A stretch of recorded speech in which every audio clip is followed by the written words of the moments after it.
That's right, the two-time champs, Dirk. They won it twice last year, and they're your defending champions when it comes to the tip-off. There's something special. We're going to see if they can repeat what they did last year. I'm not saying going undefeated. Yeah, I mean, like, right, when you're coming off a perfect season, undefeated in the regular season, the end goal, right, is you want to top it off like that Cinderella story. You want to win the tournaments, and you want to go through and win the finals. The fact that they weren't able to do that yet, it adds on a big tip.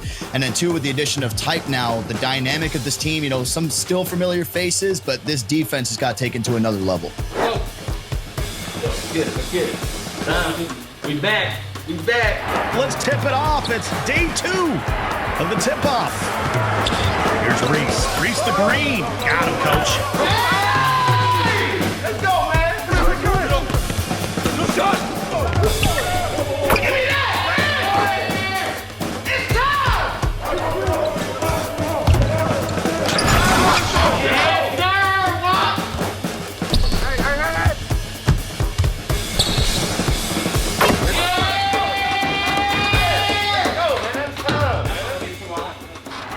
Even though the difficulty, you know, is amplified in the league build, next-gen shooting is just a lot easier compared to current-gen.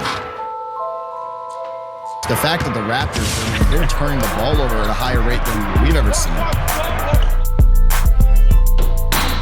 I don't know, is this the plan? We have to ask Shane Talman, is this the plan to just go ahead and take the L at the beginning of the season? So heading into our opening series of the tip-off tournament, we had the Hawks.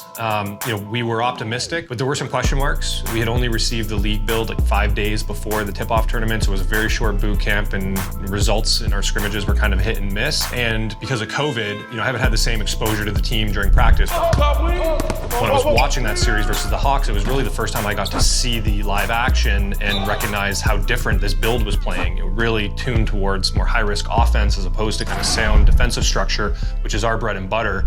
And my heart rate started going up. I thought, oh man, this game might not be built for the team that we put together. Gang one on me, bro. For real. I should have had 50. We just got to blow him out this gang too, and then sweep the Grizzlies.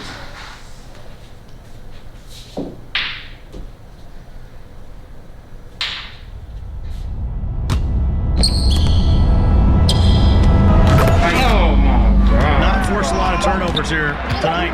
We're seeing things that we haven't seen people do to the Raptors in quite some time. And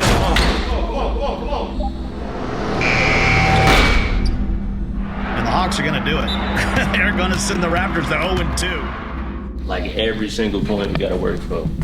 Like that ain't got shit to do with shoot, bro. Like you can score the ball for it, but that's what four is on the court for. We got 5 people.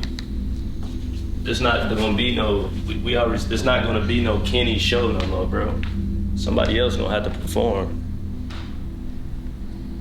The details, boxing out. In Series 1 versus the Hawks, we decided to put Josh in at the 4, and that was really because we felt that we hadn't quite started clicking yet in our defense, and that he was a closer analog to the role that Jake played last year, whereas Trey's a little bit more of a high-risk, high-reward type of player.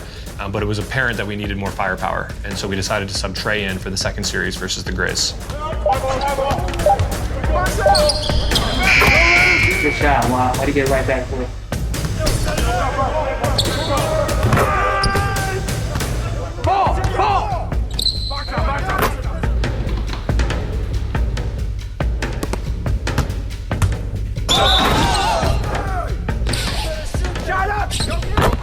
Any win by the Grizz, and they're in.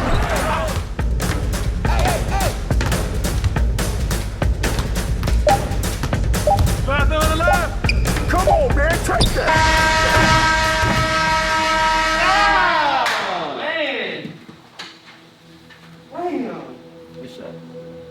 And on that missed shot, we were statistically eliminated from the tip-off tournament.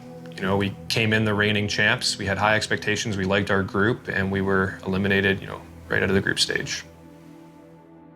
So season over season, the league build changes every year. We've seen some instances in the past of teams who were really good one season, kind of fall off the next season just based on some of those nuances.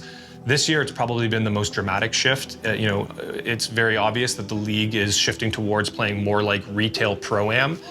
Our guys have found that playing on Team Up in the offseason was a better analog to the league build. With Team Up, you're basically playing as NBA players, East vs. West All-Stars, and it plays more like the strengths and weaknesses of the league build archetypes in the past. We went from PC to PS5. All of our guys come from Xbox. They came up on Xbox, they were drafted into the 2K League on Xbox, and they've been using Xbox controllers with the staggered joysticks their whole lives, basically. But what we found is that there are some control issues, and some of the guys requested grips, and so we've ordered custom grips that they can apply to their controllers to help them feel a little bit more stable in their hands. But what we're also seeing is that the players that were on PS5 that were grinding Pro-Am retail in the offseason seem to be the hottest out of the gate and probably had a head start that we're gonna have to catch up on. But the other thing that we've done is we've invested in team performance software this year. So we've got a great new film system that Kevin and his team are managing. It's allowing us to really organize film, looking back at our own games, looking ahead at our opponents and scouting for them. Through our partnership with IBM, we've also installed screens throughout the house so we can push that content to the guys. So it's not just during the film sessions that they're consuming it, but they can kind of get it when they're having lunch and can kind of stimulate conversation amongst the players. I think some of the conversation that happens when management isn't there is some of the most constructive and productive, and we want to make sure that we're enabling and facilitating that to the best of our ability. How we feeling, boys? Feeling great. Good. When I walk in the house and Timely Cook gives me a big hello with a smile on his face and the energy's up, I know tonight's gonna be a good day. You know something, don't you? I know something.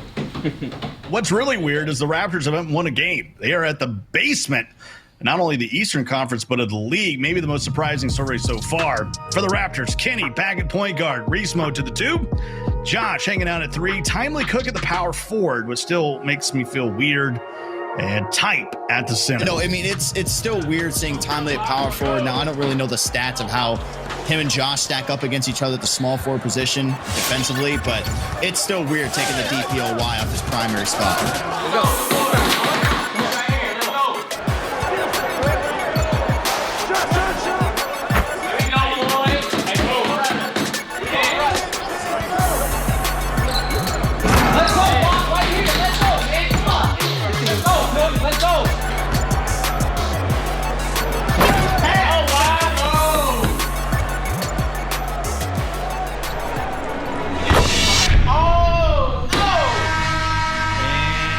Buzzer will sound. We hit the half, 40-30. Raptors, though, still trying to find their first win on this regular season. They just can't get stops, and I know this year is really hard. Play defense, really hard to get stops. And if you're not scoring and you can't get stops, that's the reason you're 0-6. Let's get a stop. Let's get a stop. No 57-43. FT and Walking Bucket have combined for 35 points. And they're 6 minutes away from their second win on the season. Let's go! Let's go!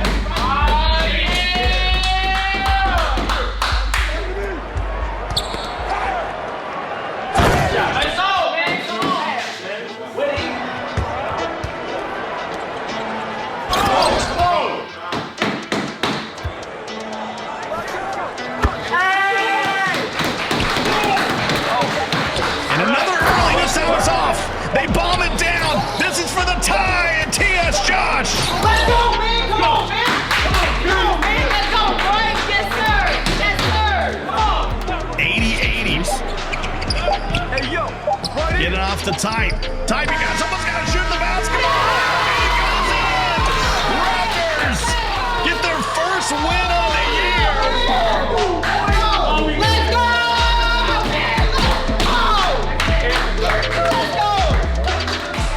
After a huge fourth quarter comeback and just a really big gutsy win from the guys, it was great, energy was high. It was great to get the first win, get the monkey off our back. But at the same time, I still wasn't seeing what I felt like I needed to see in game to be confident that the team had figured it out or that we were out of the storm yet.